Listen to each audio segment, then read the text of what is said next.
Yo, people, it's your boy Major, and as always, I'm with my brother Ace, and welcome to another episode of Two Up Front. Ace, what you telling me, bro? Hey man, I'm doing amazing today, bro. We're streaming a bit late in the week, so my energy has dampened a little bit, but still a lot for us to get into. So I'm definitely looking forward to this stream. But yeah, how you doing? I hear it, bro. I hear it, and you know how it goes, man. Blessed and highly favored always. But yeah, man. If you're watching this, please make sure you smash the like button. If you've not subscribed, please make sure you subscribe. If you watch this later, the same goals. We would really appreciate it. But yeah, bro, as you mentioned, man, or as you referred to indirectly, there's a lot of football to talk about. There were some big games. There was even a couple of Arsenal games since we last streamed. Yeah, So man. yeah, man. Like, I'll let you take this away, man, because I think obviously North London derby, massive game, especially off the back of that Wolves result. Yeah, man. Talk to me. What you saying? Bro, man, how different a week makes, bro. Like a week ago, if we had streamed after that Wolves game, I would have come here. I would have been one of the typical Arsenal fans saying it's over. We've done it again. Like I would have fit into all the narratives that all the ops want us to believe in, and they would have been rightfully so, man. Because yeah, that Wolves game was atrocious, especially after the week I had last week. I was like, bro, when it rains, it really pours. That's what I was feeling like. But then, yeah, man. So off the back of that, dropping those points, which should have been a big psychological boost. So you have a game in hand, but we could potentially go seven. I think would it have been seven at that point, or Yeah, would I think seven so. points clear? Like it's like that would have been massive going into this like final running. You expect us to beat Wolves, we do some nonsense. 2-0 up, we draw the game 2-2, which feels like a loss. You then going into the weekend. Well, I'm sure we'll get into it afterwards. The City game, we see that game, we say, oh, now it's 2 points, and now there's pressure on us. And Spurs, they're in a relegation battle. They're fighting for their lives, but when you're in the mud, the only thing you want is to drag other people down into the mud with you. Understand? Like, if there's any team that you would have thought that, regardless of whatever form they're in, they will rise and play out their skin. Understand? More than they were playing any other game, it will be Spurs, man. So going into the weekend with the pressure of the Wolves game, City have won, is 2 points. You know what Spurs can do to us now.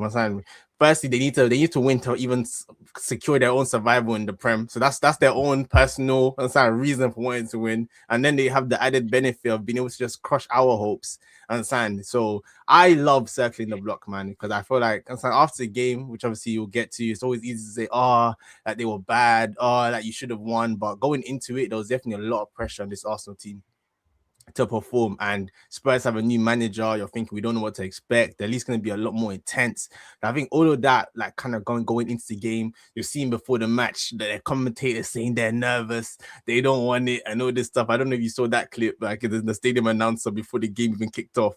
We're trying to gear up the Oh, the Tottenham stadium fans. announcer. Okay, Yeah, yeah, the stadium yeah. announcer, like, oh, talking about Arsenal, they're nervous, they don't want it. So let's get at them.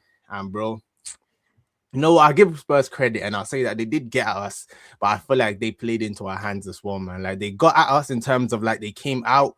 I saw their lineup. I saw like seven midfielders and something like like across the wings, across the midfield. I said this could get real ugly. Maybe what they're gonna do for us is just clog it up and sign, do what every other team that we've struggled to beat so far this season when it comes to this low block does to us, which is just give us no space, make us recycle. Eventually, we get tired, we lose the ball, you hit us on the break, you get your goals, and that's what I thought they were gonna approach it. But no, like fair enough to understand Tudor. He dared to do. Like they came out, they were trying to press us high, they were trying to like go man for man across the pitch, and yeah, man, that was their first mistake. So thankfully, we go 1-0 up with a fortunate what's it called like ball bouncing off Saar when Saka tries to run around the outside.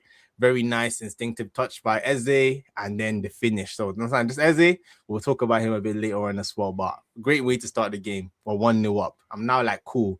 We started the game. We were definitely the better of the two teams. I feel like our attacking intent compared to like previous games was much better than it had been like recently. So I'm like, cool. Like, what is one now? Let's now make it two. Let's secure it. I see my captain, not my captain, but you might as well be my captain, Declan Rice, telling everyone, hey man, stay locked in. It's only one. Stay focused. I see 2 minutes later, he makes a mistake. Spurs are back in it, 1-1. And then that's where maybe the PTSD of recent results start kicking in, and I say, yeah, man, this is what we don't need. We don't need to give Spurs any encouragement to get into this game. So 1-1, I think it was undeserved, but understand we were making sloppy mistakes up to that point anyway. We got punished. Cool. Then it kind of like that's the end of the first half. Not too much more happens, but I'll definitely say in general, the first half we made a lot of chances. We probably should have scored a lot more goals. Like we had a lot of like close opportunities that weren't converted. So I was still confident that, you know what, the one thing I'll take from this first half so far is that we're getting chances, and Spurs aren't defending very well, because as much as they had so many midfielders and players in the pitch, we were still getting into their box quite easily, and we're still fashioning chances quite easily. So I was like, you know what, cool, I'll take it 1-1. We go into second half. Let's just make sure we win the second half, because we must win this game because of all the pressure, and we cannot drop points in this game. Like Spurs will take a draw at this point. And yeah, man, thankfully so. Gyökeres comes out second half. Sam Ball gets played through to him. Nice touch. They gave him so much space, but we're not complaining. Smashes it in. And I'll definitely say from Gyökeres' point of view, definitely the best, I think, overall performance that I've seen in the Arsenal shirt in a while, probably even so far, if I'm being honest, because I think what we've learned about him, like, from an Arsenal fans' perspective, is that like, when he gets chances, which we all knew beforehand, he doesn't really miss like chances that like you're like, you should really do better there. And when he gets chances, he normally bags them. It's more his general football that we're all just like, well, what do we buy here? But in this game, I'll say his general football was actually just a lot better than it has been recently, in terms of he was actually able to hold up the ball, play people through with like nice flick-ons, and he gets his goal from outside the box. So yeah, lovely 2-1. Then again, we see what's his name, Gabriel. We've already been punished so far this season with this two hands on the back and dropping, and obviously Colomwani gets to go to make it 2-2. And at that point, I'm very annoyed, because I'm thinking, firstly, I was happy because I saw the referee already kind of like said foul. So I said, cool, we got away with it. But on another day, if the referee doesn't call it and the goal gets given, they don't overturn it. So I think it was just them ones. It was a risk that we didn't need to take, but it was a foul by the letter of the law in terms of two hands in the back.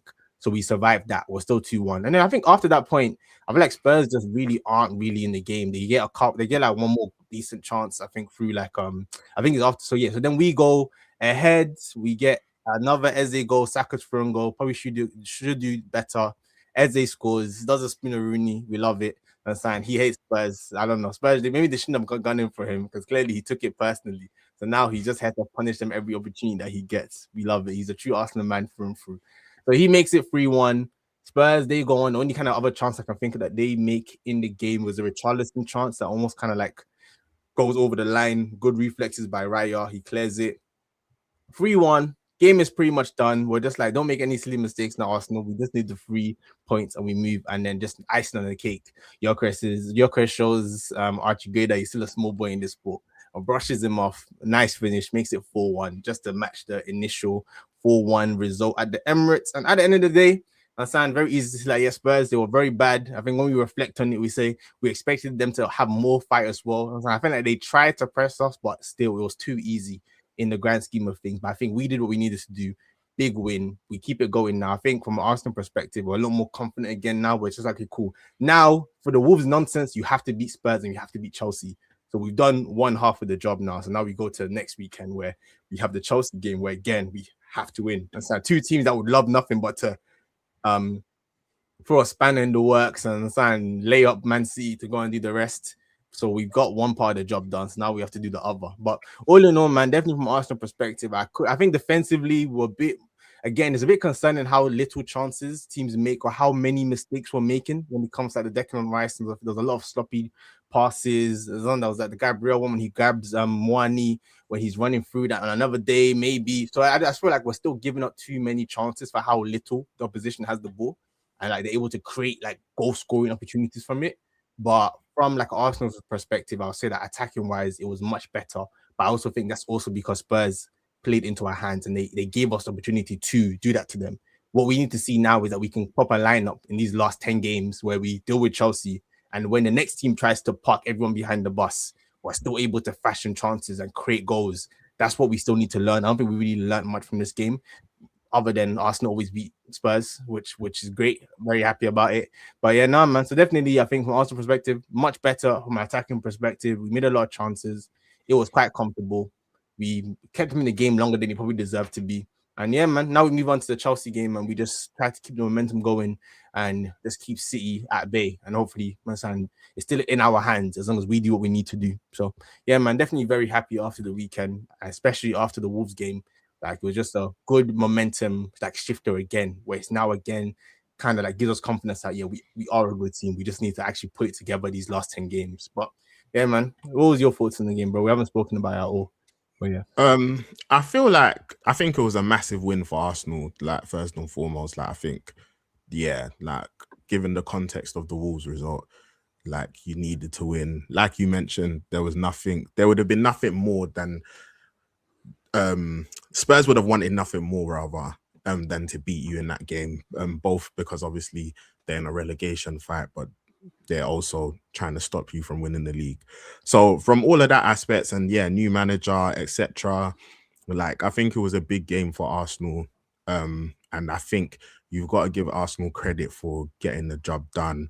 I think you've got to give Eze again. Yeah, this guy hates Spurs. I think you've got to give him credit for getting his 2 goals. I think you got to give Gyökeres credit as well for scoring his 2 goals.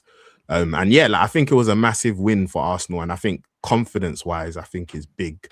Again, especially like given the context of what happened with the Wolves result. Because yeah, when I watched that Wolves game, like I saw obviously you go in front early, and then like yeah, there's just no killer instinct. Like there's just no killer instinct. There's no control to finish off this game. And I was just like, oh man. Then you do actually get the second goal, good goal by Hincapié. And I'm thinking, all right, cool. And then Wolves get the equalizer shortly after. And then as the game's going, I'm just saying, yeah, Arsenal are playing with fire here, bruv. Like they're just playing with fire. Bro, it and was so you remember sloppy. what happened with the at the Emirates as well, where you got away with it. When Wolves got the equalizer and then you got the 2 own goals, like you got the own goal winner, like extra time. Yeah, so it's like you'd already been through this, and I was like, Arsenal are playing with fire. And then when the cross goes in and then Raya and Gabriel collided, then I was like, yeah, this is a mental thing here. Like this is a mental thing. Like this is just, yeah, like people like to throw words, bottle, crumbling, whatever. But yeah, like in that aspect, I was just like, yeah, there's not even pressure for you to do this. Like yeah, just making dumb mistakes. So I feel like after that happened and you knew what the advantage it would have given you, I feel like it would be disingenuous not to give Arsenal credit for like how you won the match, the goals that you scored, the scoreline. Again, Spurs are bad, but I feel like you've got to give Arsenal credit. And I think Gyökeres even as well. Like I think that second goal they gave him. I'm going to speak about Spurs and balance this out, but I think Gyökeres, I think the finish was brilliant. I think Gyökeres is that's one of his good attributes. He's a good ball striker. So yeah, like he's got a clean technique when he's striking the ball, and I think it was a good finish. And I think the reason why that was an important goal for him as well is because I feel like it's 1-1.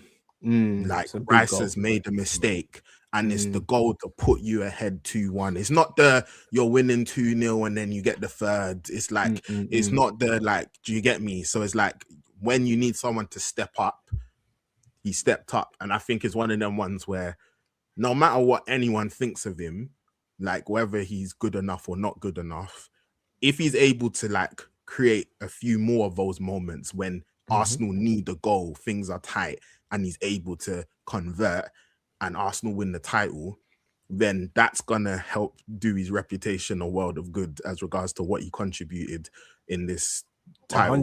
And it's actually still all in his hands as well. Like he's on 10 goals now. There's 10 games left. If he can finish the season quite strong, then and we win the title, no one cares about the initial half of the season. I'm not gonna care because again, I think my thing is the general performance. I think what we've learned. I think before we got Gyökeres, it was Arsenal just need a striker. And that's it. Get a striker that gets goals. And then we've got Gyökeres. It's like you also realize that it's not also just the getting the goals. You also need to be like technically good on the ball as well, not like be objectively just bad, like taken away from the team. Like, so I feel like he just needs to get that balance where it's like he's not taken away from the team in terms of like the build up and keeping the ball, and then the job of a striker, which is more than just putting the ball in the back of the net. But when it comes to putting the ball in the back of the net, I feel like he just confirmed that, yeah, he is very good at that. I can't take it away from him. Because, yeah, like I said, I don't think there's been many opportunities. I think I've been more frustrated with us not giving him enough chances and saying, cool. It's also on Arsenal's creativity. That's also a big problem here. But when it comes to like him getting these opportunities, when he does get clean strikes, and yeah, man, he was. Like I said, I also think he was just actually very good in this game. Like in terms of his general football, I feel like he actually just played well more than just the 2 goals. Also to add on, but yeah. So no, I agree. Definitely in his hands right now to finish strong. Yeah, so and I'll say the same for Eze as well. Like, I think Eze hasn't scored since the last North London derby. Bro, he hasn't had a shot on target. This is So the last. yeah, North like so London you've got these remaining games now, and I think yeah, like again, he's got an opportunity to like step up and try to make the difference in certain matches. And even if like in certain aspects people feel like, oh, you know what, you could have done better here, you could have done better there. Like if you're able to create like moments in matches where people can remember your contribution to Arsenal winning the title, then yeah, like I said, like people will remember you fondly. So yeah, like I think from an Arsenal perspective, I think it was like a big win. I think it was a confidence booster. Like I think it would have done the team the world of good, like going into the Chelsea game and going into the rest of the season, because I think especially like after the Rice mistake, there could have been the tendency to think, oh my days, is it happening again, etc. So I think to get over the line, like I think, yeah, it was massive. So I think Arsenal deserve a lot of credit for that. Now, balancing this out, Spurs were awful. Like they completely played into Arsenal's hands. Like they were embarrassing. Like they were so bad. And We it's did it like, for and Frank, again, man. I had to make sure, because I don't, what I didn't want to do is like just not give Arsenal any credit, because you still got to do what you've got to do. And I agree, regardless of how bad Spurs were, there was still pressure on Arsenal. Like, do you get me, to get the job done? So I think Arsenal therefore deserve credit. But Spurs were horrible and they played into Arsenal's hands. Like, so I don't know how, like, you've seen, for example, Gyökeres, and you've seen all the difficulties that he's had, and you decide to play him like that.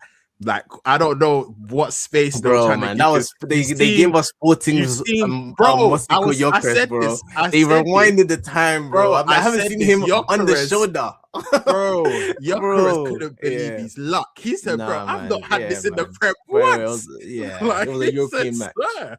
He Yeah. said, swear. They made him This is what comfortable, these man. men are doing. I was like, oh my days. Like, yeah, I felt like it was crazy, like what Spurs were doing. And granted, the injuries are crazy. 13 players out, yeah. Yeah, like the injuries are crazy. Like the squad is absolutely depleted.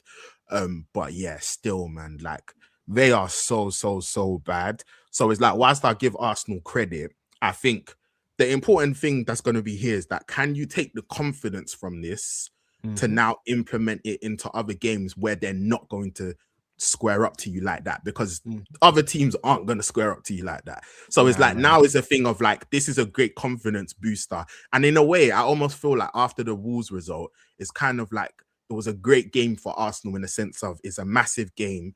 It's your biggest rivals away, and also you can help them on their relegation journey battle. But it's like you're able to do all of that, and you can like boost the confidence.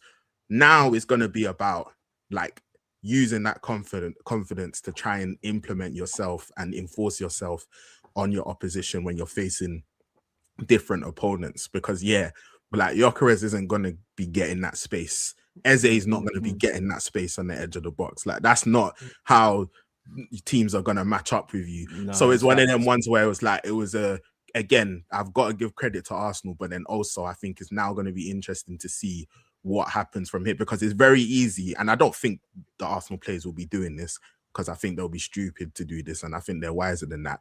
But if they think that, oh, because of that match, oh, you see the attack's flowing, like it's all back, yeah, we could just, if they feel like that's gonna be how other teams are gonna match up to you for the rest of the season, then yeah, you're tapped, because that's not gonna happen. Like, do you get me? Like, teams, there's a reason why Spurs are where they are. Like, there's a reason why they're fighting for their life and they're struggling. Like, do you get me? So Gyökeres, the things you were talking about as regards to like chances, again, his movement's also gonna have to be better. Like, do you get me? Like, you're gonna have to now try and make sure that your movements are on point and you can sniff out chances, because the space you're getting there, don't think that you're gonna be able to do that. Other defenders, other people's centre backs aren't Dragusin. Like, do you get me? It's like you're not. You see all that PMP that you're trying to run. Like, do you get me? You already know how it's been. So it's like, this is a thing of like, oh, you know what? Gyökeres's PMP is now finally no, he's it's been not unlocked. arrived. It's gonna. It's not unlocked. You need to sniff out those chances, brother. Do you get me? Get the movement on point, all of that stuff. Eze as well. Like, you're not gonna get that space, bro. Like, do you get me? Like, they're not gonna play you like that. Like, that's just not going to happen. Like, so I feel it's one of them ones where it's like, Arsenal, you need to use the confidence of this game and say, all right, cool, you know what? Let's try and be a bit more adventurous, but also like, let's try and be more bold as regards to ways we're gonna try and unlock these defenses and etc. And then hold your nerve as well. And so it's one of them ones where it's like, I think it was a game where it's like, you've got to give Arsenal credit, because I think the mental side of it, and yeah, it's very easy after the fact to say, yeah, it was just Spurs, whatever. Whereas there definitely was pressure. Like, I don't think the people are waiting for us to drop points in this game, man. There was definitely pressure, but then we can drop points to Wolves, and there's no reason why Spurs can't drop points to Spurs as well. Exactly. But then it's also on the flip side where it's like, all right, cool. Whilst that was big and mentally you prevailed and it was a big win and there was some really good performances, Rice, you do that again with a different opposition, then the whole story can be different. Like, do you get me? Bruv, Zubamendi try and mess around with United, Mbumo sticks it in the back of the net and you lose 3-2. Like, do you get me? Like, not everyone's Spurs. Like, do you get it? So it's like, you gotta focus. You gotta focus. Like, do you get me? Because make those type of mistakes, then it's gonna cost you points. I'm like, so you've got to be on point. Like, you're not gonna always be able to have a situation where it's like, you know what, you're playing an opposition where like you can rectify it.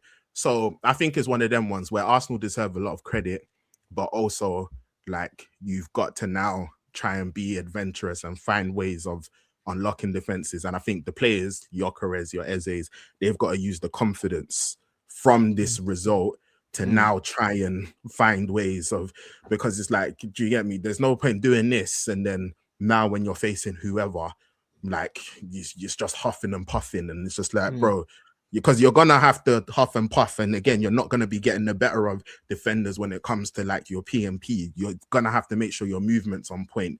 Obviously, continue to work hard trying to create space and openings. Eze, you're gonna have to be a bit more clever about it. Like, do you get me? Like, all of those things are gonna have to occur. So I feel like it's one of them ones where it's like, yeah, big win for Arsenal. They 100% deserve credit, but then also they need to know that, yeah, that is not going to be typically what you're coming up against. Like, do you get it? So yeah, I think it's one of them ones where Arsenal deserve a lot of credit, huge pressure, but yeah, Spurs also, boy, yeah, that relegation. Man, they were bad, man. I think that's the thing with them, is that like, this is a game where they're up for it and they're fighting harder than they need to fight. And even then, I saw Wolves were fighting more. It was harder for us to create chances against Wolves than it was against Spurs. So yeah, man, they are in real trouble. Real trouble. No, 100%, man. So yeah, I think it's one of them ones where it will be interesting to see now Chelsea, because even though Chelsea at home, you lot normally deal with them, you've got a great record, but yeah, obviously Chelsea are much better than Spurs. So I feel like this will be like a interesting game, and we'll get into predictions a little bit later, so I won't say my thoughts on what I think will happen. But yeah, it'll be interesting to see like how things play out here, and then obviously the rest of the games of the seasons, but rest of the games of the season. But yeah, man, like, I think Arsenal, they've got some big games left. Obviously, you got to go to the Etihad, you got the cup final, like, and then there's all of Europe and etc. So it's like, yeah, man, there's gonna be big moments where it's like, all right, cool, this was nice, this was all cool, but do you get me? Spurs are on the floor right now. You done what you needed to do, because you still always got to do.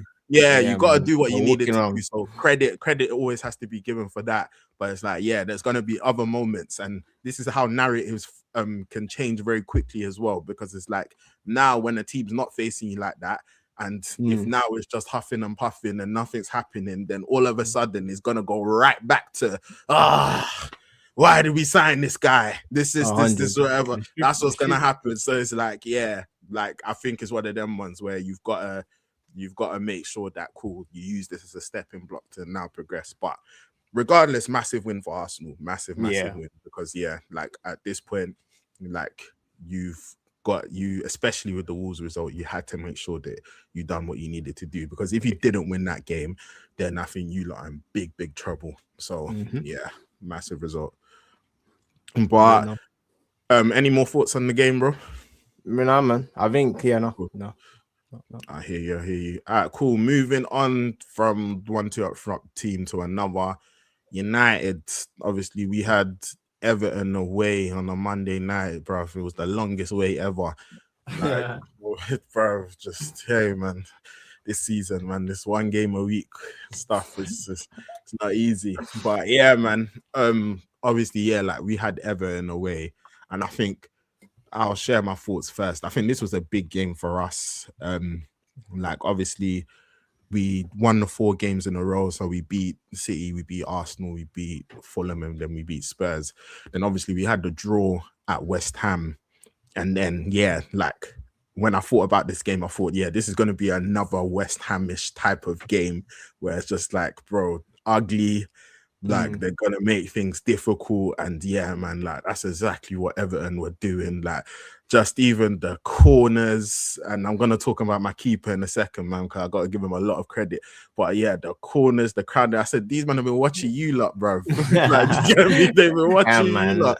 Nah, they need to watch us more, man. For the number of corners they had as well, they were throw our players into the goal, all of that. Like they're just making the game ugly, making it so ugly. And United also, I don't think we played that well, to be honest. Like I think it was one of them like ugly kind of like games where it's like Everton, they know what they're doing. Like, do you get me? Defending, there's not a lot of space. Like we're trying to create opportunities, but nothing's really sticking. And I think it was going to be one of them ones where it's like, cool, like when we are able to generate our chance, then like we've got to make sure that it counts. And bro, one of my favorite types of goals is a counter-attacking goal. Like, bro, I especially Everton with how they were trying to play.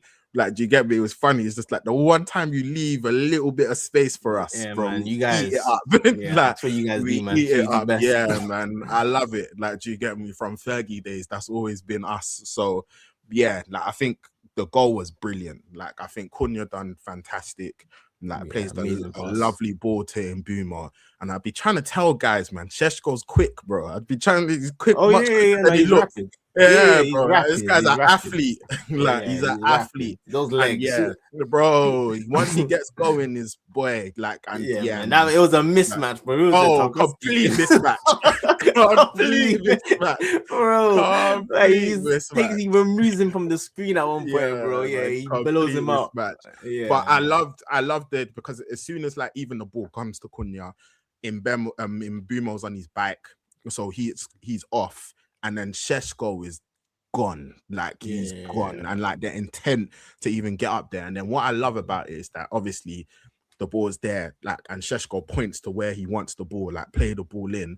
And obviously, when you've ran like that, like, and then obviously you're going full tilt, accelerating. I think now, like, to decelerate and like calm yourself in front of goal, like I think that was the big thing, because it's like you've had loads of time to think about this. Like, do you get me? It's not like the West Ham goal where it's kind of like an instinctive finish. It's like you've had loads of time to think about this, and I think that's what even sometimes people have said, like regarding Sesko, like, oh yeah, when you've got time to think about this, it's like we need you to do the job. So I was looking at it and I was just like, bro, it's funny, the ball falls to him and it's like, we all know what you should do from here. Like, do you get me? Please do it. And like just calmly dispatches it, focus, make sure he's got the right. I think it's a very good pass by Mbeumo as well. He makes it so he has to take it first time, and I think gets picked for no chance. I think if he takes a touch, is when he screws himself. If he tries to like guarantee take a touch, I feel like that's where it all goes wrong. So there was never a need to take a touch, because it's like it like, and also like Sheshko's blown by Tarkovsky, so it's like Just if put he's in a by place. himself, Yeah. yeah, so he's by himself, so Yeah. you can afford to play that ball like forward. So there's nothing that Sheshko has to do apart from finish it. So yeah, man, like he does the job, and then yeah, that was a massive goal for us, and obviously the three new signings all combining for the goal. And yeah, man, that's what quality buys you. And then yeah, it Honestly, was man. just one of Yeah. them ones where, and then I've got to now talk about the fourth one as well, because yeah, man, I just carried on watching it and I was just thinking, bro, if this was a nah, we would have been Oh yeah, man. toast. You'd have lost 3-0, man. I was like, You would have we lost 3-0. would have been You would toast. have come out Like, and punched one into the back of his neck. we would have Yeah, been man. It would have been toast, ugly. man. But Yeah, it yeah, would have man, been like he ugly. made a couple good saves, but like I think it was just mainly the corners, like how we was dealing with, because what these men were trying to do, and he just remained strong.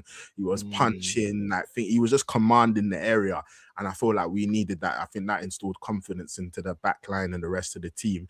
And yeah, like, I think the United players as well, they were up for the challenge, like they were ready to fight. So yeah, man, like I think that was one of like my favorite victories of the season, because it was like I knew it was gonna be an ugly task, and it was like it was gonna probably be, and it's like we needed to like get in and get out. And it was like, cool, like when can we orchestrate a moment of quality to get what we needed to get, and then just get out of there, defend well, like clear your lines and then move. So I think it was a big one as well, especially considering the fact that obviously 1-4 we drew with West Ham. And then I think, yeah, like we wanted to get over like just this type of fixture where it's like, oh, you're going away, like defending corners, ugly game, etc., etc. So yeah, and yeah, now obviously like there was a lot of talk regarding Sesko and him starting. Obviously, Carrick continued to go with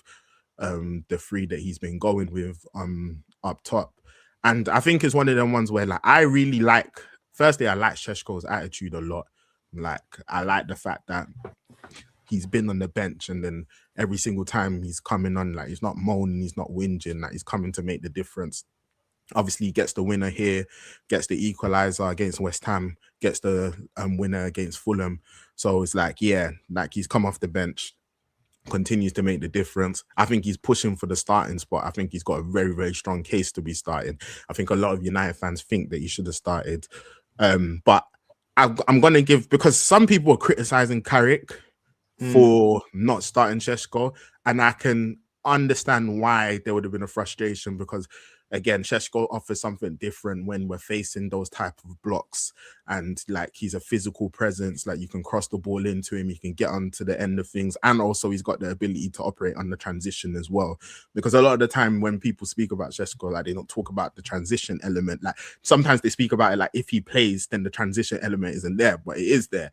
But I think it's the reason why I'll also give Carrick credit, because I think I can still understand why he went with the lineup that he went, because of obviously the results that he's had. But I think he at least learned from the West Ham game where he put Sesko on much earlier. Like, and I think that was important, because I think he came on in like the 58th minute, he scored by the 71st minute. Like, if you now put him on for like the last 15 minutes, then now it can just be more of a like difficult game. You might not get the goal. So I think he acted faster than he did in the West Ham match, and I think that was important. And yeah, like if you're asking me personally, I would like to see Sesko start. Like I hope he does start against Palace. I think he deserves to start. I think again it'll be good to switch things up. But I'm happy also that like whilst he's been on the bench, like he's come on and like he's been effective and his attitude's right. And even after the game, he was just like, yep, like whether I'm coming off the bench, whether I'm playing this minutes, like whatever amount of minutes I'm playing, I'm ready for it.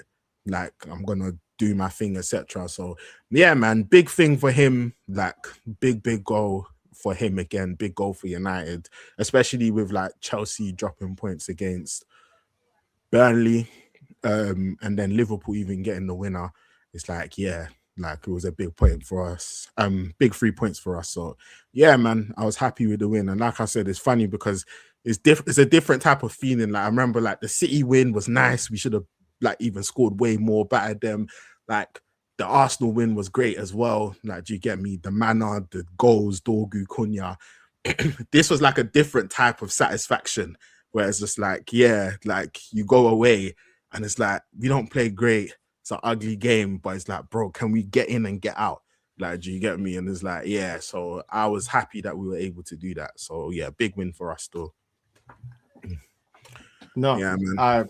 I definitely heard that, man. Again, I feel like these are the type of game that was under Amrim. I think, yeah, you definitely drop points. You definitely probably lose because it was just a banana skin that you just normally falter to, even if you had managed to maybe win your last 1 or 2 games. But yeah, no, fair play to Carrick, man. I feel like you guys, it wasn't a great game to watch, but like, you guys definitely, from a defensive perspective as well, are definitely a lot better. Like, I think Maguire was also really good in this game in terms of these corners and getting it. I think this is the type of game he loves. And I think Everton, they also kind of played into your hands of like, not, I feel like with like United now, you don't want to like let United get back into their box and then be swinging crosses in or trying to rely on corners. Like, I think you guys are actually this season are actually quite good at defending that. I think it's those faster transitions through the midfield, but I think Everton just ultimately just didn't have the quality to really hurt you in open play. I feel like, so I think as much as they had loads of corners, loads of crosses in, I also felt like because also Lamens was so dominant and just making it so clear that every ball that came into the box was his. He either caught it or he punched it the odd few times that he needed to. Again, man, I feel like when your keeper's moving like that and your only kind of like tactic from Everton's point of view is to swing the ball in, then it's like you don't really look like you're gonna score. And then from the United's perspective, I felt like I also didn't really see you guys scoring either. I feel like you were more likely to score, but it also just felt like it was just heading towards a draw. But like you say, I feel like ultimately you guys have the quality that Everton don't have. Like the amazing pass by Cunha, great run by Mbeumo, slows it down, puts it across, and Sesko tears the ground up and finishes it very well. So I feel like, again, that was a difference maker why you guys got the points and Everton didn't on the day. Like, so I heard because I've seen the discourse in the fan base. I feel like probably where the pressure on Carrick comes, I think it's people going too soon, or people saying that he should get the job now, or people saying no, he shouldn't get the job. So I think everyone is kind of like seeing every decision as like this is him proving that he should or shouldn't get the job in every single game week. But in the bigger picture of it, it's like he's learning. Like you say, he made a mistake in the West Ham game. I think the West Ham game he should have started Sesko just before even going into the game. I would have started him. Like, so you already, and then you double down in it by then bringing him on late. Cool. Then this game, it's like I also realized another game where Sesko has also done now more than enough to also now deserve a start. I'm also looking at someone like maybe Ahmed as well, who hasn't really been in good form, that you can very easily put Mbeumo on the right and play Sesko. And I think I also think it's quite lazy for managers to just do it's a winning team, so I'm just not going to change anything, or I have a loss, I'm not going to change anything. I also think there also is an element of just like who is the best player for this game. And I feel like in those 2 games, he probably should have started Sesko, in my opinion. He didn't. In this game, if you had got the draw on a point, I think it would have definitely been a stick that people would have beat him with and said, you should have started Sesko. But you get the win, you move on to the next game. I think it's now getting to the point where, like, you also need to also be able to make changes also and not just rely on the same team, when the same team doesn't also deserve to start every game. When like, that's where he needs to learn now too. But go on. You know what it also is as well, bro, is that I think with Sesko, like a lot of people have made the point that like Sesko's been benefiting coming off the bench, like fresh legs against more tired defensive, etc., whatever. And I hear it, and obviously he's come off the bench and he's been scoring. So like evidence will say, okay, yeah, well, it's worked, etc. But I also feel like that same thing. So when people are like, oh, he's been coming off the bench, he carries on scoring, so why change it? I also think firstly, like different games require different things. So yeah, like that's part of management.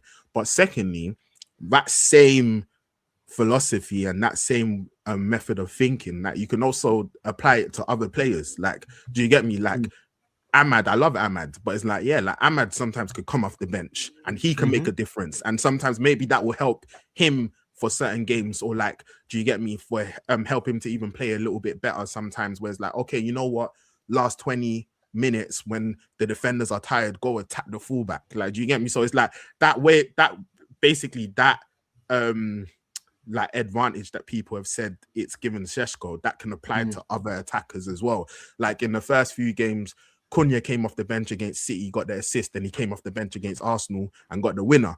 Like, do you get me? So it's like, it's not, I think some people, they made it kind of like, they're trying to make it like a Sesko thing. Yeah, like this is just Sesko. And I'm just like, nah, like this can be said for all of our attackers. Like, do you get me? Like someone can come off the bench and you can make an impact. And also, I think for Sesko as well, it's like for his own development, like he sometimes needs to start games as well because it's like it's different starting a game. Like, do you get me? Like, so, like, yeah, maybe when the game defenders aren't as tired or things maybe are a little less stretched or whatever the case may be, like you want to now see, oh, does he have the solution? And I think the thing that I'm wary of as well is that, and even though I said stretch, but yeah, like the West Ham game wasn't really stretched. It was a good, really good finish. But and the Everton game, good counter attack, but wasn't really stretched. But yeah, the point as regards to him coming on and him being fresh. But I think also it would be good for him, like I mentioned, to like start games and kind of like develop in that way. And okay, from the start, like you need to unlock defenses. Like it might be like crosses coming into the box, where it's like cool is your movement and like, do you get me? Like his development as a striker, like I think starting some of these games will be good for him. And also, I feel like I'm very careful of a narrative because I don't want it to be a thing now where it's like if he starts and he doesn't score, then it's like, oh, see, this is why yeah, Sesko man. should come Send off the him back bench. to the bench, Yeah, man. like Yeah. you get me? And it's like, but if other players start and they don't do much, like that's not the case. So that's what I'm saying. It's like, bro, this is why you should have like a competitive squad where it's like we're only 100. playing one game a week, like right now. Like hopefully next year, like do you get me? Hopefully Champions League, and obviously we have longer cup runs than we did. Like do you get me? So yeah, like we would have more spaces for players to play, but then also it's like it shouldn't just be a thing of like, oh, these are your free fixed attackers, and this is the guy that's gonna come off the bench. No, it should be before like Dorgu started those games before he got injured. Cunha came off the bench. Do you get me? And then Sesko can start some games, and then Ahmed comes off the bench, and then Ahmed starts some games, and then Sesko comes off the bench. Like, do you get me? It's like, 100. yeah, like and And in again, Bruno as man. well. Like And, all of and them. again, Yeah. like I think what we're also alluding to also is like you just want to see like good decision making. Again, I've given Carrick so much credit. Like the Dogu starting against City and Arsenal made so much sense. And now Cunha can come on. Then you want to be someone a bit more defensively solid. Then when you're playing West Ham and Everton, we both said going into the game, we know what problem they're going to pose you. That it leads to maybe Sesko was a bit better for this type of game. So you also just want to see those decisions be made. When it's again, he might start him and nothing happens, but you can see the logic of this is why you started him. Not when you don't start him, and then if you had dropped points, it would have been very easily to point at Sesko and say he probably should have started this game. So again, I think it's that balance, right? Of just your manager making the best decision with the tools that he has, and that doesn't guarantee results regardless. But at least you can see why they made the decision before the game started. I feel like that's what you want to really see in these moments. So yeah, man, definitely Sesko he's doing his thing, man. He's coming off the bench and he's doing all you can ask him to do. But then I guess the point where like, do you then say that he's also done enough to maybe also start a game now also, especially when there's people starting that aren't in the best of forms, that it just makes sense to also just rotate it and let other people get freshness as well. Like you said, where maybe Diallo, maybe he does need some time on the bench. So come on and make an impact rather than just knowing he's going to start every game. So I think it's that balance that you want to see definitely going forward, man. But yeah, no, definitely massive win for you guys, man, because I'll give you your credit too, because you said it. Because I even after Amrin left, I was like, you know, you guys are gonna get better, but how much better? You still have Chelsea, Liverpool, top four is unthinkable. But since then, man, I've now seen my eyes are opened. I didn't know how bad Chelsea were. I didn't know how bad Liverpool were. I didn't know how bad even Villa have now dropped obviously with injuries. So it's like it's all there for you, man. So yeah, these wins. You know what it was? I remember as the season was going on and I was watching these teams, I was like, yeah, man, this Amarin guy is just like, I was just watching and I was just like, they're not like, there's not no, like, I think people are going on like there was a crazy gap and I was like, there's not, like, do you get me? Like, there's really not, like, I think all of them are I think Arsenal, City, cool, you man are doing the title thing, and I thought everyone else was catchable. Like, I thought everyone else was catchable. So it's nice to see, like, like obviously we've been able to put good results together, like consistency. But yeah, like, I think we've got to build on this like 100%. A question for you. I was thinking about this earlier. For Arsenal, who is like, I've got two questions. Okay. So Arsenal are in the Champions League final. Okay. You're given a penalty in the 90th minute. Okay. Who do you want to take it? I think right now it probably have to be Gyökeres, you know. Gyökeres. I actually think it'll have to be Gyökeres. I think mentality-wise, bull striking, I'll just say that, yeah, man, you have to just do the job. Saka, I'll be a little bit concerned. I'll say, why some PTSD here? But if not, if Gyökeres isn't there, then it'll be Saka. But I think if Gyökeres is in the Go pitch, for that's Gyökeres. yeah. Second question: what player or players? First player, actually, then you can broaden it out. But who makes you the happiest when they score for Arsenal? Like, who do you want to score the most? Like, who do you get the most happiness from? Oh, that's a hard question. You know what? Right now, I would definitely say it probably is Gyökeres right now, man. Because again, as he's frustrating. You know, I haven't missed my words when it comes to him. But when he gets those goals, he hits that celebration. It hits, bro. It hits. Again, just because you know too that like if he does his job, I think we're going to win this league. So like, every time he scores, it's more confirmation of like you are like literally the reason that can stop us from winning the league right now. So if you get goals, it gives me confidence that we're winning games. So I think right now it definitely has to be Gyökeres for the celebration and just what his goals actually mean for the team. I'll say, yeah, I'll say his goals definitely hit the most. I would say, yeah. After that, who would it be? Like, who would you like if you could choose? Like, you know what, I would want this person to score. Oh, then I would probably say. I'll probably say Saka because I would say like I would say too this season in front of goal too, it just hasn't really worked out for him the way it normally has in previous seasons. I think from a confidence perspective, I feel like Saka's goals also hit whenever he manages to get it. But I'd say that I feel like has been one where like even in the Tottenham game, like the chance that he gets put through, normally you think that's a goal. I think when it becomes 1-1 in the first half too, he's there's a ball in behind, I think by Hincapié, or he's running onto again. It's like just want to see him bag those kind of chances. So I say Saka is probably my second. By the way, sorry, even on that, he's been good, by the way, Hincapié. Even in the Wolves game, I think he was the one player that actually left with no shame. Like, I think he's a bit of a mistake for the first goal though, because I think he doesn't close down. I can hear that. I can hear that. But in general, I agree. Right. Yeah. Sorry, you said Gyökeres, then Saka. As well. Okay, that makes sense.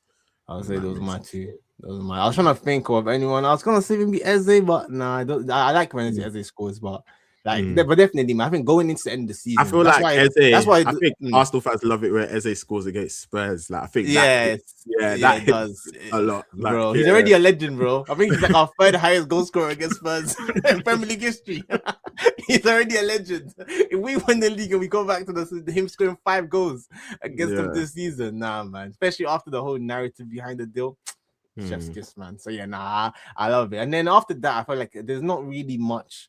Like the play that came to mind initially too was like Gabriel headers always hit.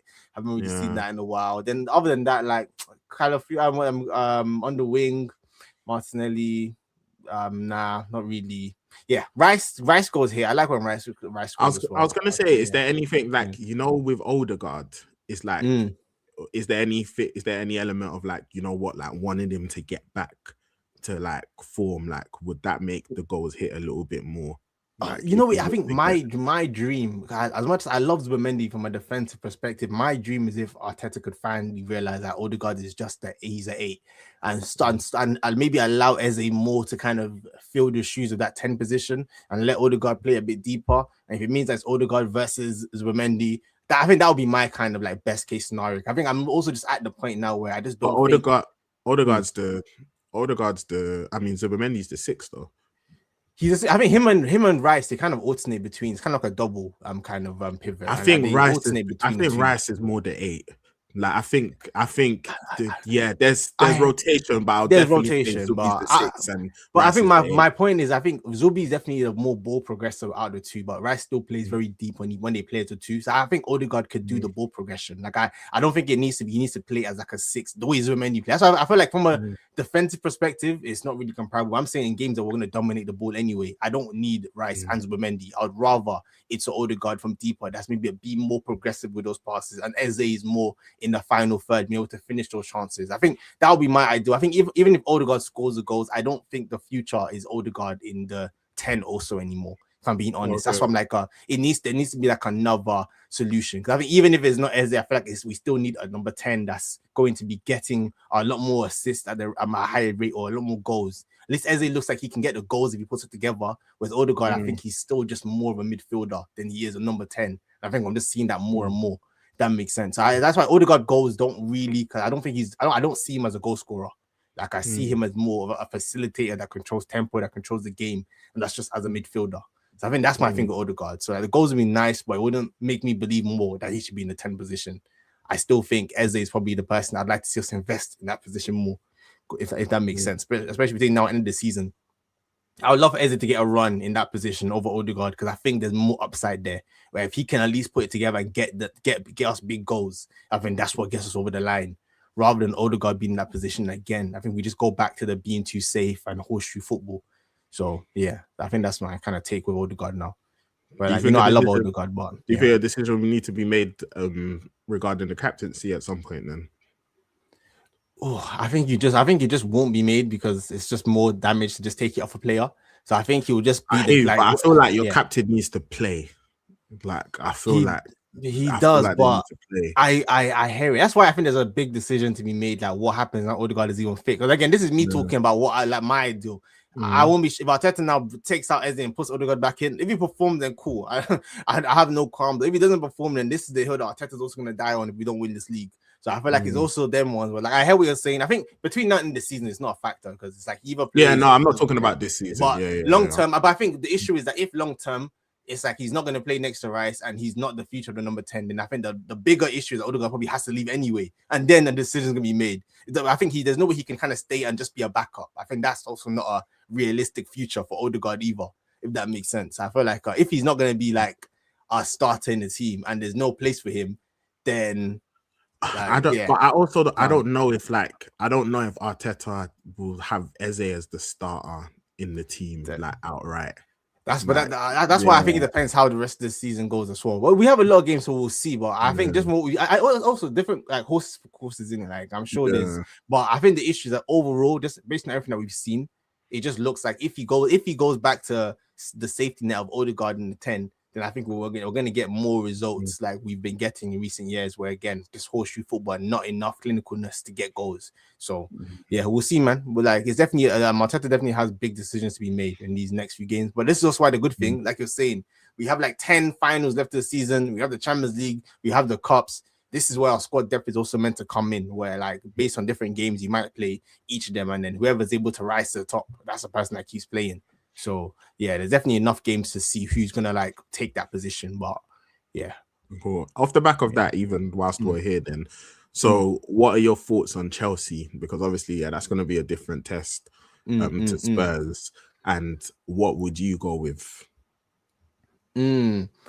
I would go with the same team, actually. I would go with the same team. I think Odegaard too. He's just come back from injury. You can still get away with it, like for now this year. I'm going to let you play it. Maybe he comes in a bit earlier the next game. And like I said, I would love for it to maybe be, depending on the game state, but if we still needed to get goals, then it would be for like Mendy. If not, then it would be for Eze. But again, you know what Odegaard brings in that position. So I would say definitely I would keep the same team because I think we also need that attacking prowess. Like in terms of Eze, what Eze can give us. I think Gyökeres also needs, I think what we've also seen in recent games that he performs better and he needs that kind of second striker more than like a 10 behind him. And I feel like Eze, I think Havertz, I feel like those players seem that they can probably mesh with Gyökeres a bit better than when we've seen Odegaard and Gyökeres. So just right now we're in that stage of the season where we can't really afford to like take chances. I think if Eze is Eze's position, if he wants to take it, I think it's now on Eze. I think that's the bigger question. Like Eze, you too, can you like not disappear in games and take the mantle and like stay alive and create chances and get goals? I think as long as he does that, then I think it'll make it difficult for Arteta to take him out. But I think as long as he doesn't do that and he's still disappearing in games, then Arteta will result back to type and Odegaard will be Odegaard's position again by default. So again, I think that's kind of where it's at. But for now, the Chelsea game, I'm definitely keeping it the same and letting Odegaard come off the bench for sure. Okay. For sure. And what are your thoughts on it? Like obviously, midfield wise, like it's going to be a completely different battle in comparison to Spurs. Obviously, João Pedro, he's in good form. Palmer's not in great form, but obviously Chelsea have got much more to offer in attack than what Spurs had to offer in attack. I know they're missing Fofana, another red card. Yeah, Chelsea had to discipline wise. I don't even know what's going on over there. Yeah, man, a bunch of rugrats, I of don't even know hooligans. what's going on over Yeah, there. man. These men just carry on getting red cards. But yeah, like, what are your thoughts on the match? Like, where do you think the match is going to be won and lost? Yeah, man, it's massive. Like you said, like we've actually what? Is this our third or fourth time we played Chelsea already this season? I think this is gonna be our fourth time playing them. Yeah, what? And we've beat draw them 1-0. No, draw 3-2, 1-0. So yeah, draw in the three, league, yeah, 1-1 in the league, and then 3-2 at Stamford Bridge in the first leg of the League yeah, Cup, and then yeah. 1-0 in the second leg. In the second leg. Yep. So again, that 1-1 was also a game that Chelsea were giving us work in that game. So thankfully Caicedo was a B-Ned, gets himself sent off in that game, and we were able to fashion a draw out of it, but it was still tough with 10 men. So yeah, man, Chelsea too, as much as we banter and we make fun of them and they drop points to Burnley and they drop points to Leeds again before, and they have these terrible results. They are very good when it comes to the big teams because like they have enough they have enough threats going the other way when you give them space, and they also have enough what's it called, like physicality. They have enough physicality and they have enough like ability in their team to hurt the bigger teams as well, when it's not just what's it called, other team parking the bus, and that's where they seem to struggle a bit. So I think they're definitely going to cause us a lot more problems because, like I said too, as of late we've also been making sloppy mistakes and giving teams chances.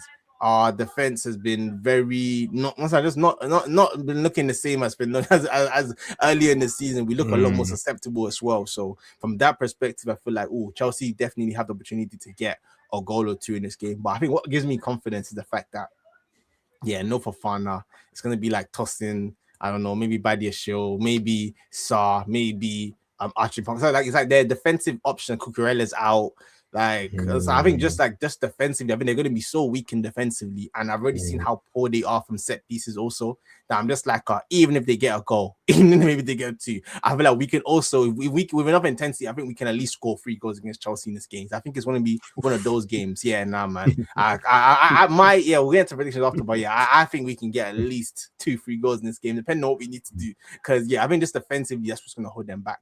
But they definitely have more than enough going the other way to hurt us. But hopefully, the fact that we know that it's not Spurs, we're going to lock in a bit more and not give them as many easy chances as we've kind of given up in recent games. But since the start of the year, that's been our biggest kryptonite. Like, we've been hurting ourselves by just like giving the ball away in sloppy positions and just hurting ourselves in games. So as long as we continue doing that, then man, there's definitely a big risk there. But if we can lock in, do what we need to do, then I think we have more than enough quality to win this game. And I think, I'm quite confident. Like, I feel like, Chelsea, it's so funny how things have changed. How you used to go from they were the team that we could never get a result against. And now it's just the other way around now, where it's just men versus boys. So hopefully we're able to just keep that going. Especially at the Emirates, you guys have been dealing with them still. For a while now. So poor, been very, very poor. I think it's going to be interesting. But I think Arsenal, like, you're in a good position to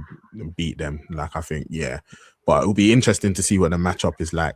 It's a big game, and I think also like it being at home as well. Now you're into like the home straight. Like, these are the last few games, so it's like even like atmosphere wise, it's going to be interesting to see like how the Emirates responds as well, because obviously, like, I think some people have even spoken about this, whereas like sometimes away, like, obviously there's less pressure.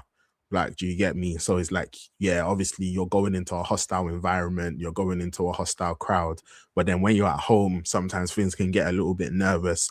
So I think for these last few games as well, because I think you've got more goals, you've got more games at home than you do away for these last few games. Leave London. So I think the Emirates is gonna have to be rocking, like properly rocking. So like, I think atmosphere wise, bro, you man on the brink of something special in it. So bro, I think that's why, as annoying as it's been recently, all the dumb drop points, like, still is within our hands. That's what I'm like, the Prem, the cups, like, we're still in all of them. So if we just need to go into every game, like, we need to now win every game. Like, no more silly, dumb drop points. And as long as we do that, then yeah, man, it could be a great end to the season for us. If not, I think otherwise, that's, it could be very sad.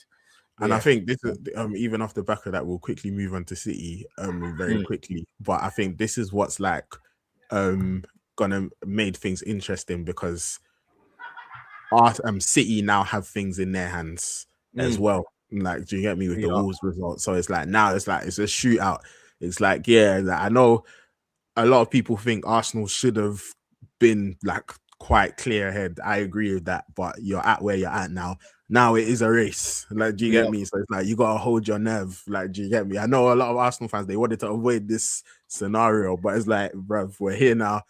So it's one of them ones you gotta hold your nerve. Like, do you get me? And yeah, like some massive games. Yeah, I think Gary Neville said it like in his podcast, and it's actually so true. This might need to be the year where we go to Etihad, and it's not just to get a point. We have to just go there and say we need to win today. Like, this is what we need to do to secure this title. That's why I think we also need to move with that arrogance. Like, we're actually better than you see. That's why that Carabao Cup game is also very important. Where it's like, as much as the race in the head-to-head games, I think it was serious. We also need to just show them that, yeah, we are actually the better team now, but we'll see. That's what, from an Arsenal perspective, I think we need to move like these last 10 games, regardless of how tight it is. It's like in those head-to-head matches. But yeah, I hear you. Yeah, it will be mad because City, obviously, we have to see how the games beforehand play out in it. But let's say like you both win all your games, which there's a good chance that doesn't happen. But yeah, let's say you both, then City, they will know that game they have to win. Like, so yeah. And I think sometimes when a team needs to win a game and when a team needs to draw a game, I think sometimes it can be weird. Like sometimes I think it's almost like better just knowing you need to win. Like, do you get me? Because I remember 2012, we had that where it's like, so we dropped points against Wigan, we lost to Wigan, we drew with Everton 4-4, and then we had City at the Etihad, and we could afford to draw. Like a point would still leave us in front.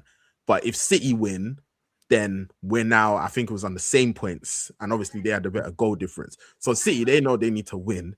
Obviously, a point would have been good for us. We lost.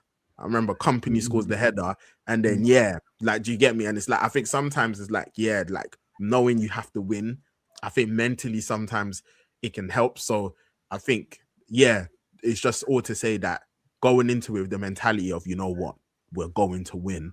That also can be a good thing for Arsenal if that's the approach that they adopt. Like, do you get me? So yeah, it will be interesting to see what happens, because I think the winning for City against Newcastle, and just to quickly talk about them, I think that was massive as well, because there's no point again doing what you did against Liverpool and the celebrations and all of that, like if you now don't beat Newcastle at home. And like I felt Nico O'Reilly, like he's really stepped up for them, and that bro's a fullback, he's a midfielder, like all action. And Pepe's like, he's been switching things up with like that Rodri, Nico O'Reilly, Bernardo Silva midfield. Like he's leaving Shirky on the bench, Foden on the bench, like going with like Semenyo, Haaland. Like I think physically, like going with much more like physical profiles like recently, because Nico O'Reilly, whilst he's good technically, like he's a unit as well. Like, do you get me? Bernardo Silva never stops running. Like, do you get me? And then obviously Rodri's still getting back up to like speed, but like he's been looking good doing his thing. Then we know Semenyo, we know he's strong with his like ball carrying, even though like some people question like his dribbling ability, but he can carry the ball and then obviously get the goals. So like I think physically, and in that game as well, Haaland was magnificent. Bro, he was hungry, brilliant. I think that's one of the best games I've seen Haaland play, bro. Like he was. I feel like he's really seen the development in his game. Like when people criticize him for that 2 touches, at least he was getting his goals, but he wasn't doing anything else. He was actually all action in this game. Like brilliant. He's tight play, he's cross, like getting his goals. He was brilliant. So that's the definition of like great performance without scoring. He took it personally. Like, you can tell that he should have made sure Gabriel doesn't lift that Premier League personally. That's what that performance was. He said personally, I should have make sure that doesn't happen. I think this guy defending, like putting crosses into the box, man. he was doing everything, man. Going through it. So very good performance. Like, this is gonna be interesting. And again, kind of quickly touching on that Newcastle. I think that was the thing as well, where following the Wolves game, and then when as much as City were very good in that game, the first half they probably should have killed it. But then in the second half again, like I'm seeing Newcastle get back into it. I'm seeing City fall off again. I'm like, if we don't win the Prem to this City team again, I'm gonna lose it. Like I was getting angry again about the Wolves performance, because like it's one thing when like City are just like absolutely ridiculous, but when it's like a City team that you can also see, like if they don't blow you out in the first half, they give you a chance in the second one. I'm just like, yeah, man, Arsenal, like we have only ourselves to blame if we don't win this Premier League this season. But so but still, they did what they needed to do. They got the win over the line. But yeah, man, like you said, both teams might not win every game before that City game, because we both have our weaknesses in different ways. Like still, so but yeah, man.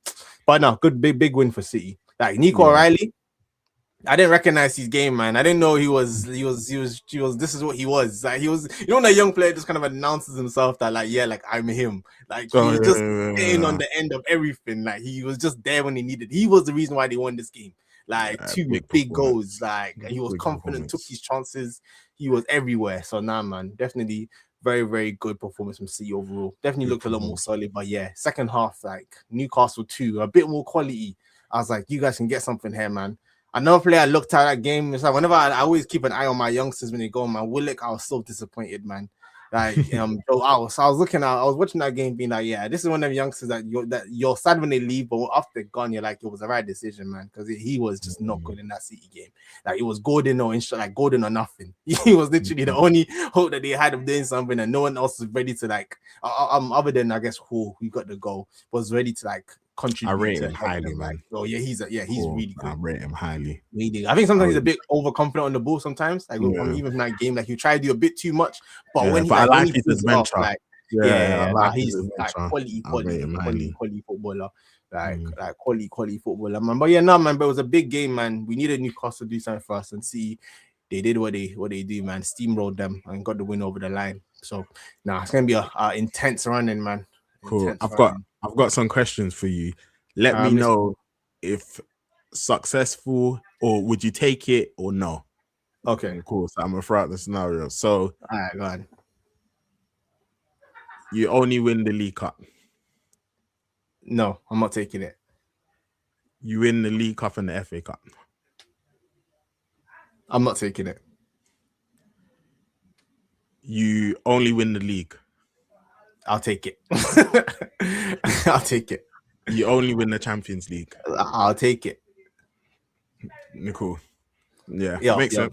Yeah. Nah, even every cup, League Cup, I'm like, nah. So basically, one of the big boys, basically. One of the big boys. It has to be one of them this season. It has to. And I think if I was you, I would agree. I think the league. I think it's interesting because I feel like the league, just because I feel like that's what you've been working towards, I think that would be brilliant. But I also feel like the only thing that could save the season if you didn't win the league is if you won the Champions League, especially the significance that it would mean to Arsenal because you've never won it before. And I think I'd probably liken it a bit to like when Liverpool got the 90s. Of course, it's completely different because Liverpool, they done an absolute madness. So I'm not talking from like a what they achieved perspective or quality. I'm just talking from like a mental perspective where Liverpool, they won the Champions League, they lost out on the league, but it's like, because I feel like that's partially what helped them win the league the next season, is because it's like, even though City just picked you to the title, you still got one of the big boys. Like, so it's like you don't end the season feeling like failures. Like you get me?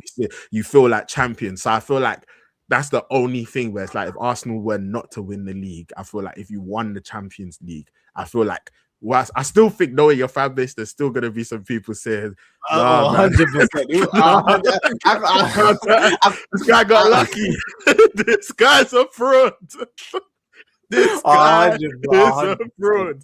You think that's 100%, twanging man. me? I still think there 100%, might man. be a Cup little bit of that. competition. Yeah, Nah. competition. Yeah, nah. It's true. Like, It's yeah, true. there's It's no true. sustainability. I Nah, already know what's man. He coming, scammed it. He but I feel scammed the like champs. overall it would be enough, like where they'll say, "All right, cool, another season." 100. Yeah, 100. I think. Yeah. Yeah, I think that's the problem. I think that's why even when you said League Cup and FA Cup, I think ultimately what will be destroyed there is the belief will be gone, man. I can't go into another season after being so close 4 times, and then you tell me Arteta's still here, and I'm gonna tell you anywhere until the final day. I'm gonna just tell you that we're gonna bottle it, because even me too. I'm fully behind the bottling narratives. I feel like the League One, Arsenal winning that. That's why even when the Champions League. The Champions League, what's it called? Like, that'll be massive just historically and what it means. But yeah, me personally, if I had to even choose one, that's a question for myself. If I had to choose only the Prem or only the Champions, I think I'm actually still gonna go Prem, you know. Like, I think I'm still gonna. I think for me, like, I think I need to see Arsenal get over the line in the Prem, and then for the next 5 years, you can try to battle it out for the champs, and hopefully we get our hands on it. Cool. But I think not winning the Prem this year would still feel like. I just don't believe that this team is going to win the Premier with Arteta, man. So I can't go into next season believing anything different. So that's what will be the biggest thing that we would lose if we were to only win the FA Cup and Carabao Cup. Like, this would just be like cool, but you know what? I feel like I hear you. I feel like if you won the champs, though, I feel like you give Arteta another go. In the league. Just you know what, it's the high, it's crazy, bro. I heard that. You're right.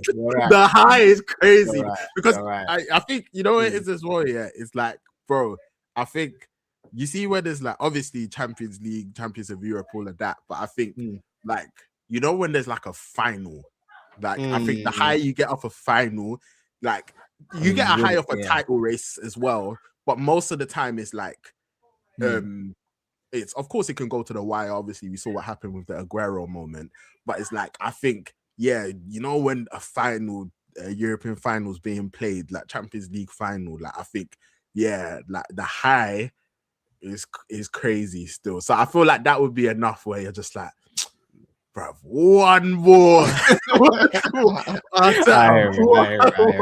that is true. Yeah, me personally, I think overall, I think if he wins one of them, then like he's fine. Like I think I hear what you're saying. I hear what you're saying. There'll definitely be people that criticize him, and I hear what you're saying with the league, because I think this is what you've been working towards, and really Arsenal should win the league. And Champions League, you know, people argument, cool, there's the element of the draw, etc. Whereas league is 38 games, like cool, like we should win this. Like, you know, you're facing the same teams, like, do you get me? So you should get over the line. So I'd hear it. But I think, just the significance, especially because you've not won it before, I think you would get away with it. I think where it would get more techie is if he was to win like the cup. If he wins nothing, then it's crazy. Like, that one is World War. So World War. Bro. Yeah, your fan base is gonna go absolutely insane. Absolutely insane. I think if he wins like a combination of the cups, I think the most optimistic in your fan base will say, you know what, this could be the start. This could be we got over the line in something. This could be the start of us, whatever. I think a lot of other people will be like, nah, like, this is ridiculous. Like, do you get me?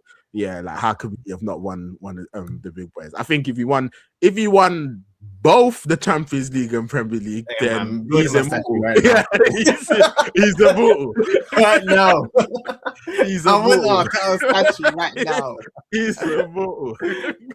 I think even the biggest of our terror outers, like, they'll concede. They'll concede. They'll say, man, that's absolute madness still. And it'll be interesting to see. Obviously, oh man, United need to qualify for the Champions League next season, man. Like, bro, I can't keep living my life like this. Because even the draws on Friday, innit? And I've seen people talk about it, and it's when you're looking out the window, you're like, oh man, I want to play. That's hilarious. I want to play. So but I know people were talking about, like, I think obviously the size of the draw that you can get, and I think currently, it was between like. People were talking about like Leverkusen. Yeah, I think it's Leverkusen or Atalanta. And then there's another bit of it where it's like people were talking about Bodo Glimt or Sporting like on the Okay, I next didn't know one. about that one. Yeah, Okay. like so I know. However, That when the is- draw happens tomorrow, yeah, it's not just who you're facing this round. It will be also like I think your route, potential it's route what's to gonna get the confirmed.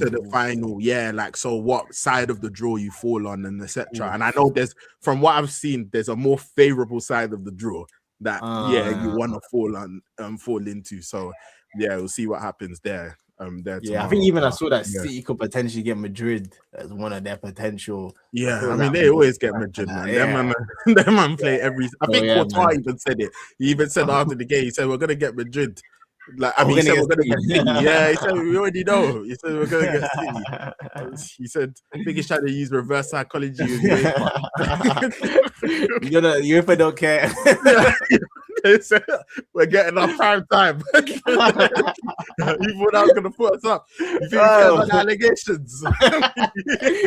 You're small. You're still a small boy in this game, bro. You've been doing this for years. You remember Man United are catching Barcelona every year?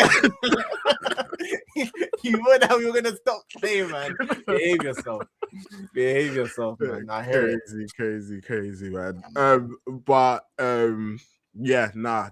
I think that's going to be obviously a big one. But yeah, let's get into predictions and let's update update the people on the table rather. So, that's not the right one. That's not the right one either. Yo, what's going on? Technical difficulties. Bear with me 1 second. Also, separately from that, bro, Chelsea's next few games look big, bro. Oh, really? What, like for their Champions League? You know what it is? This I think Chelsea have City coming up as well, isn't it? Yeah, they've got Chelsea's next games are Arsenal. So they got wrong team. They've got Arsenal. So yeah, Arsenal, Villa, Newcastle, Everton, City, United. That's their next 6. Okay. Yeah. See, I need that City game. I need them to have to win. I need by that point in the season. Chelsea fans have to make a decision. It's Champions League or Arsenal win the league. That's what I need. If it's not over by then, they would hate it if they don't take points off you. And imagine Spurs took 5 points off City and none off Arsenal. Imagine. Hey man, North London, man, we stand together. Yeah, man. Have you seen that in the whole discourse from Arsenal fans discussing whether they want Spurs relegated or not? And the whole conversation. Oh yeah, people are saying it's a 3-6 points. Yeah, 3-6 points. Yeah. Where are you at? Would you want? Nah, man, send them down. Send them down.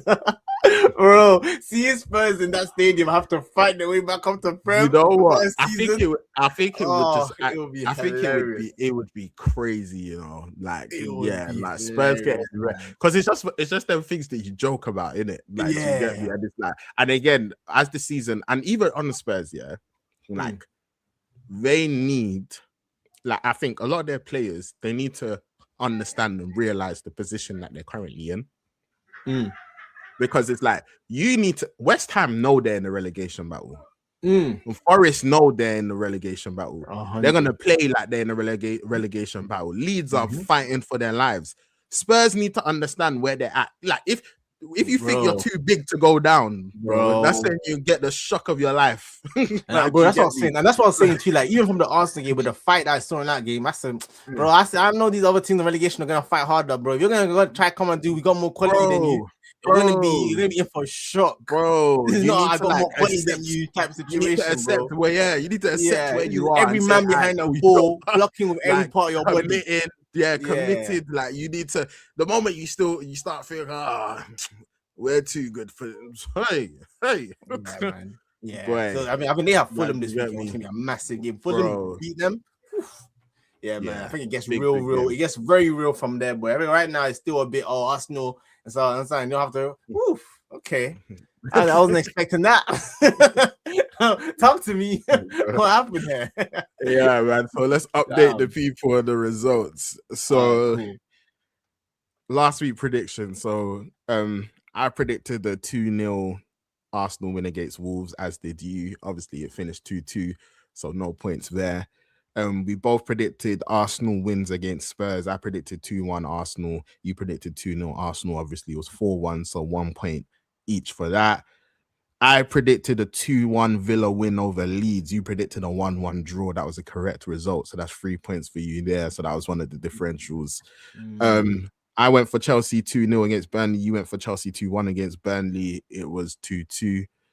I went for a City 3-1 Newcastle win. You went for a City 2-1 Newcastle win. That was another correct score there. So 1 point for me, 3 points for you. We both went for 2-1 Liverpool wins against Forest. It was 1-0, 1 point there. I went for a 2-1 United win against Everton. You went for a 2-2 draw. So 1 point there for me, no points for you. We both went for Palace 2-1 wins against Wolves. It was 1-0 Palace. And I went for a Sunderland 2-1 Fulham win. You went for a Sunderland 2-2 draw. And obviously, Fulham got the win there. So, yeah, no points for us. So, yeah, man, all of that has meant that you've extended your lead a little bit. Lovely so stuff. That's where we're currently at. Lovely. On that note, bro, do you want to start off with Arsenal versus Chelsea? Chelsea. I'm gonna go Arsenal. I'm gonna go 2-1 Arsenal. 2-1 Arsenal.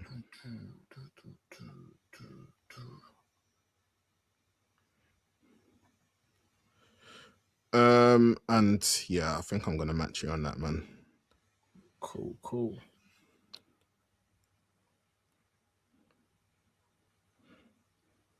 Yeah, it'd be a big game still. Massive. Damn. What is it? Sunday at when? 4:30. Then United Palace. I will go.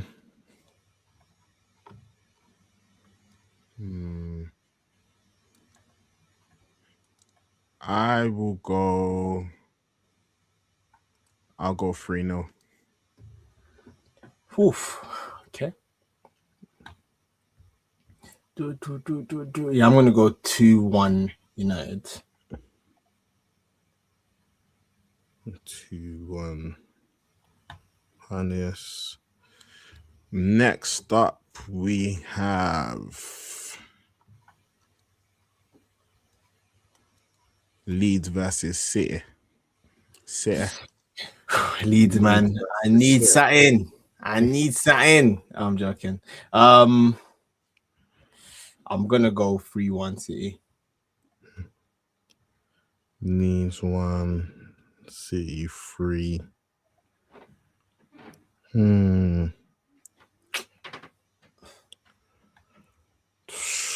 Yeah, Leeds. I like that, I think I'm gonna go the same. 3-1 City there. Then Liverpool, West Ham. I feel like West Ham can cause some trouble here, Honestly, I actually do. Yeah, I think so too. I actually think they can. I think I'm gonna edge Liverpool. I'll say 2-1 Liverpool, but I won't be surprised if Liverpool drop points here. I think I'm gonna match you on that. I think I'm gonna go 2-1 Liverpool as well. But same. Yeah. Cool. Spurs, Fulham, Spurs rather. Fulham Spurs, the Hayland boys. I think they're gonna do what they need to do, man, and send them to the championship. Going 2-1 See all of them celebrated as well. Yeah, I did. Susan Young, yeah, man. Ryan, he wasn't happy. Yeah, man. Yeah, I'm going 2-1 Fulham, man. I don't even want to be matching you like this, but yeah, bro. Yeah, man. I see a Fulham win still. Fulham be playing ball. Yeah. And yeah, Spurs are just really not good. Next up, we've got Newcastle Everton, and I will go.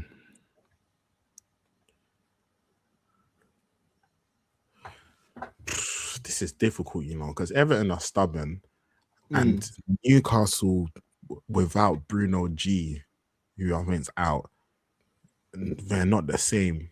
I'm a edge Newcastle. I'm gonna say 2-1 Newcastle Everton.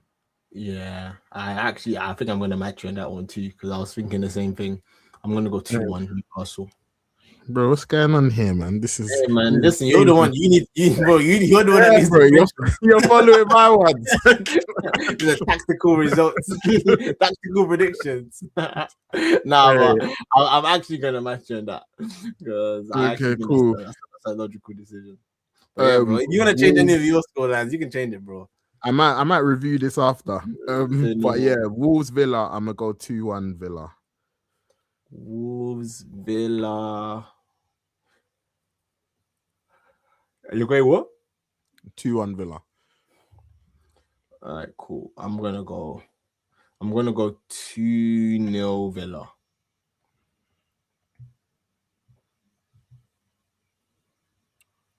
Villa. Might change that. Villa. And then a final one is Brighton Forest. Brighton versus Forest. That's the tough game.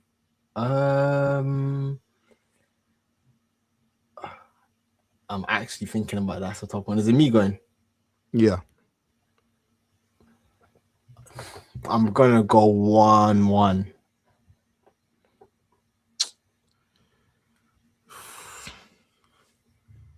That's a good shout, man. Well, I got it. You know what it is? Forest have played. They're playing now. Europa League, but